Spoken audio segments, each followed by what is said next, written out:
Assalamualaikum warahmatullahi wabarakatuh.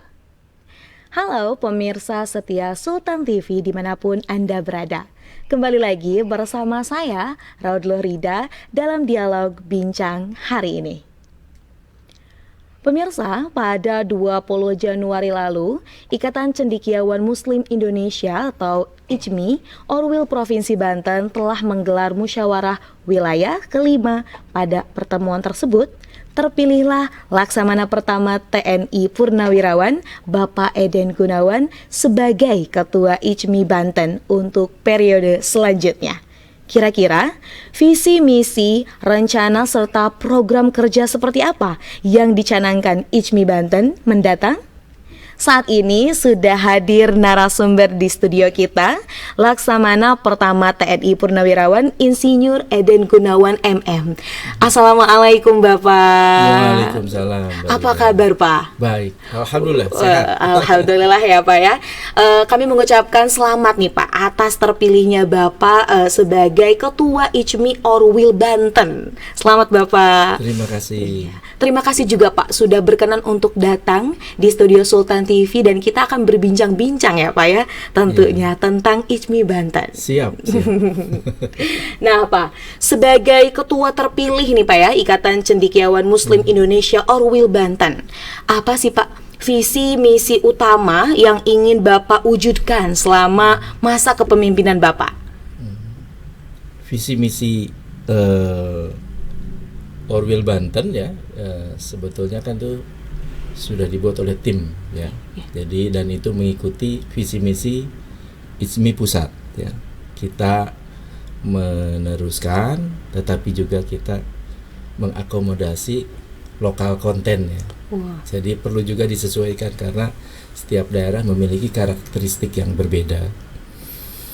Jadi di dalam visi ini kan wadah, ICMI itu wadah daripada cendekiawan ya. Tidak harus akademisi, profesor, tidak harus doktor, tapi juga siapa saja yang memiliki kecendekiawanan ya. Kemarin saya sampaikan juga contohnya seorang yang memiliki keterampilan menanam mangrove misalnya. Itu kan dia punya pengalaman 30-40 tahun, dia tahu persis karakteristik mangrove gimana.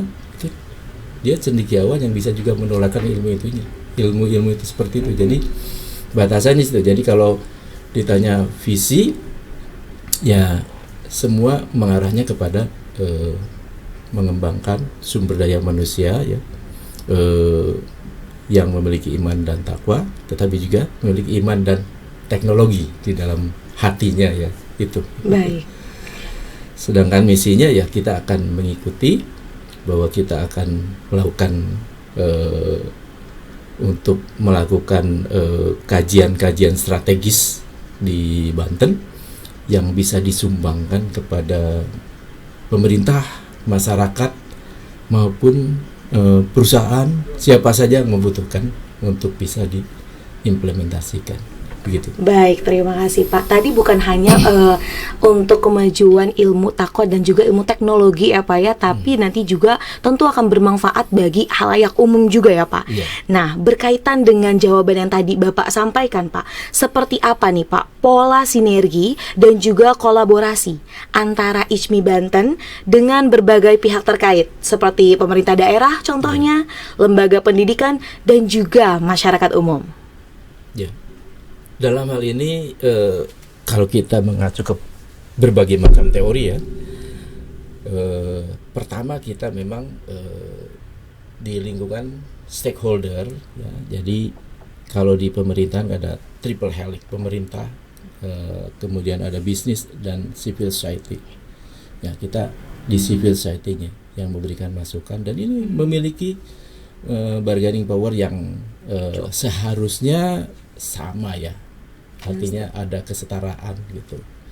Pendapat ICMI yang memang mengabsorb hasil penelitian dari masyarakat maunya seperti apa, itu aspirasi. Tetapi juga kita titik beratnya kepada masalah tentunya lebih ke teknologi ya. Jadi solusinya memang harus betul-betul firm sehingga bisa diimplementasikan, dan kita akan kawal terus supaya program-program ini berjalan dan bisa dimanfaatkan oleh semua pihak stakeholder. Begitu, Mbak. Baik, jadi intinya adalah berkaitan dengan tadi visi misinya juga, terus lalu bersinergi dan kolaborasi antara ICMI dengan pemerintah daerah, dengan stakeholders yang ada, dan juga setaraan ya Pak ya.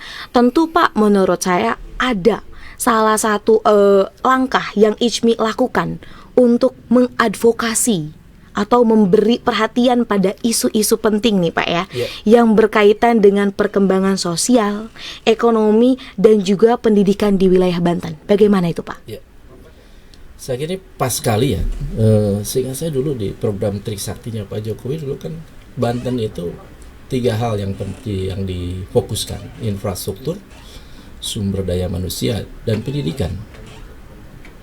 Dan itu menjadi fokus kita ya, mengadvokasi bagaimana hak-hak rakyat dan kewajiban-kewajiban pemerintah itu bisa dilaksanakan. Ya, sehingga nanti ya kajiannya banyak nanti, misalnya masalah indeks pembangunan manusia yang ada di Banten nih yang mungkin belum optimal, kita bantu supaya seperti apa biar lebih optimal lagi, karena itu ekosistem ya.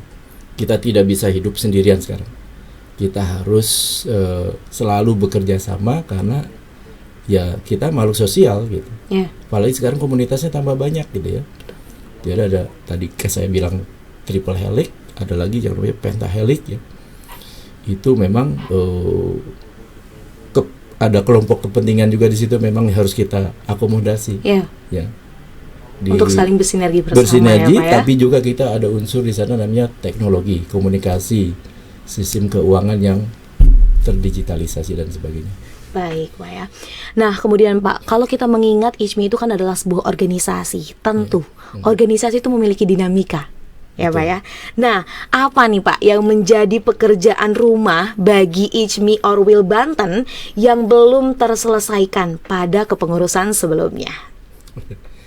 Ini kita dihadapkan kepada kondisi kemarin ya, ada COVID-19 yang cukup lama dan cukup mengganggu ya dinamika di organisasi, bukan saja di ICMI, di semua tempat itu ada. Betul sekali. Nah ini yang belum terlaksana tentunya banyak sekali kajian-kajian yang belum disampaikan. Bahkan kalau kita mencari ya, saya pernah juga ketemu dengan Mas Menteri, dengan Dirjen Dikti itu, ada yang di sini ada ribuan hasil penelitian yang belum dimanfaatkan gitu. Waduh, ini juga suatu peluang ya.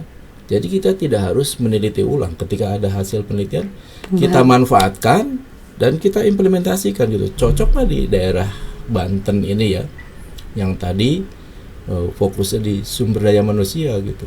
Nah, sumber daya manusia ini ya banyak lah ya, misalnya bukan hanya di cendekiawannya saja, tapi juga bagaimana mengurangi pengangguran gitu ya, yang cukup tinggi. Bagaimana ini nanti dampaknya pengangguran ini pada kesejahteraan kepada sumber daya manusia yang sehat kan, karena dia punya pekerjaan, punya uang, bisa hidup lebih sehat. Ya berputar itu ekosistem itu. Nah gimana ini mendorong supaya ini selalu berputar. Baik. Tentu trik-triknya akan lebih teknis lagi dibicarakan dalam setiap kesempatan. Kita punya forum-forum FGD, seminar di 8 kabupaten kota. Nah mereka banyak ahli juga sesuai dengan lingkungan masing-masing. Baik, terima kasih Bapak. Pemirsa, jangan kemana-mana, tetap bersama kami di Bincang hari ini.